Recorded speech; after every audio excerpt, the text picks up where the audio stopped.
ಒಂದಾನೊಂದು ಕಾಲದಲ್ಲಿ ಗಯನೆಂಬ ಗಂಧರ್ವನಿದ್ದನು. ಅವನು ಕುಬೇರನ ಮಗನೂ ಹೌದು. ಐಶ್ವರ್ಯಕ್ಕೆ ಅಧಿಪತಿಯ ಮಗನಾದುದರಿಂದ ಅವನಲ್ಲಿ ಅಹಂಕಾರ ಇರತಿತ್ತು.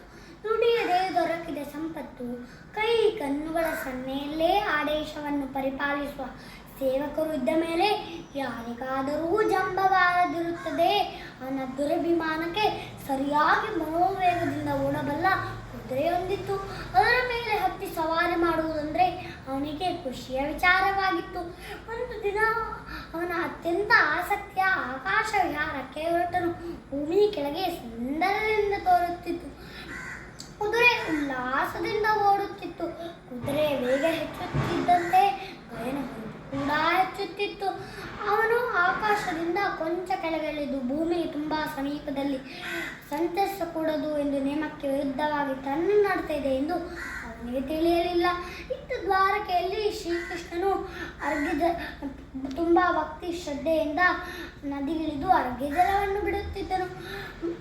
ಮೇಲಿದ ಕುದುರೆ ಬೆವರಿತು. ಅದರ ಒಂದು ಬಿಂದು ಶ್ರೀಕೃಷ್ಣನ ಬೊಗಸೆ ನೀರಿನ ಮೇಲೆ ಬಿತ್ತು.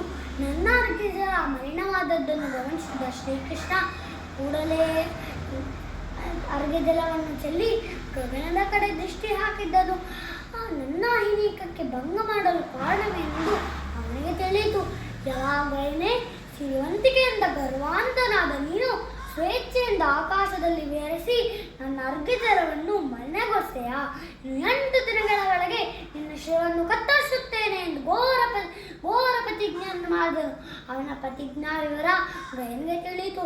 ಸಂಪೂರ್ಣ ಗರ್ವವೂ ಆಯಿತು. ಭಯದಿಂದ ಸರ್ವಾಂಗವೂ ಕಂಪಿಸಿತು. ಹೇಗಾದರೂ ಪ್ರಾಣ ಉಳಿಸಿಕೊಳ್ಳಬೇಕು ಎಂದು ಆತಲ ವಿತಲ ಸುತಲ ರಸಾತಲಾದಿ ಅದೋ ಲೋಕಗಳಿಗೆ ಹೋಗಿ ಸ್ವರ್ಗಾದಿ ಊರ್ಧ್ವ ಲೋಕಗಳಿಗೆ ಹೋಗಿ ಅರಸರ ಮೊರೆಹೊಕ್ಕನು. ಎಲ್ಲ ಅರಸರು ಶ್ರೀಕೃಷ್ಣನ ವೈರಿ ಎಂದು ತಿಳಿದರು. ಅವನನ್ನು ಅಟ್ಟಿದರು. ಮತ್ತೆ ಅವನು ತುಂಬ ಹತಾಶೆಯಿಂದ ಕೈಲಾಸ ಲೋಕಕ್ಕೆ ಹೋದನು.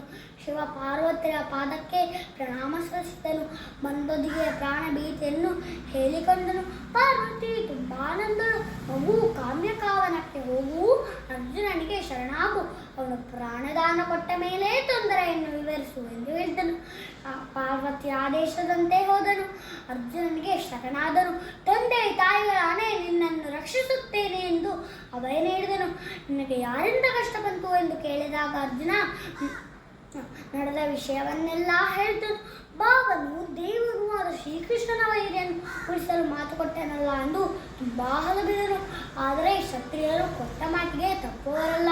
ಅರ್ಜುನ ಮತ್ತು ಕೃಷ್ಣನ ಮಧ್ಯೆ ಕಾಳಗವೇ ಆಯಿತು. ಸೋಲು ಗೆಲುವು ಇತ್ಯರ್ಥವಾಗಲಿಲ್ಲ. ಗೈರಲ್ಲಿದ್ದಾನೆ ಎಂದು ಶ್ರೀಕೃಷ್ಣ ಅವನ ದಿವ್ಯ ದೃಷ್ಟಿಯಿಂದ ನೋಡಿದಾಗ ಗೈರನ್ನು ಅರ್ಜುನ ಅವನ ಬತ್ತಳಿಕೆಯಲ್ಲಿ ಅಡಗಿಸಿ ಇಟ್ಟಿದ್ದನು. ಅವನು ಕೂಡಲೇ ಚಕ್ರವನ್ನು ಪ್ರಯೋಗಿಸಿ ಅವನ ಕತ್ತನ್ನು ಕತ್ತರಿಸಿದನು. ನನ್ನ ರಕ್ಷಣೆಯಲ್ಲಿದ್ದ ಗಯನನ್ನು ಶ್ರೀಕೃಷ್ಣ ಕೊಂದದ್ದರಿಂದ ಸಿಟ್ಟುಗೊಂಡ ಕೃಷ್ಣನ ಮೇಲೆ ಏರಿ ಹೋದನು. ಆಗ ಶಿವ ಪಾರ್ವತರು ಬಂದು ಯುದ್ಧವನ್ನು ನಿಲ್ಲಿಸಿದರು. ಗಯನನ್ನು ಬದುಕಿಸಿದರು. ಅರ್ಜುನನ ಮಾತು ನೆರವೇರಿತು.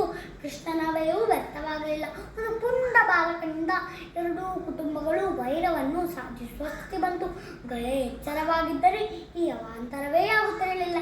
ಧನ್ಯವಾದಗಳು.